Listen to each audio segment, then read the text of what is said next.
আমার লাচ্ছি মাছ হুকা দিয়ে দিলাম।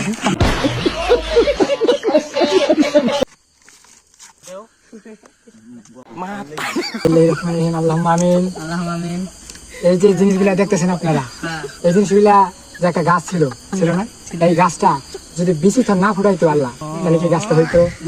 তাহলে এই গাছটা বানাইছে কারা? এই ফলটা দিছে কারা?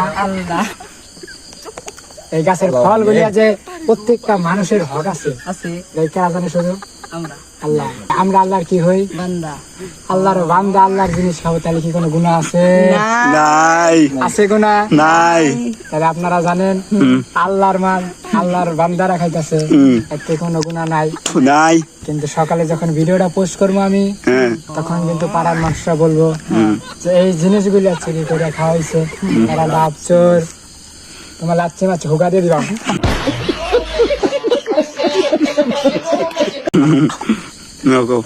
শেষ করো দাদারি।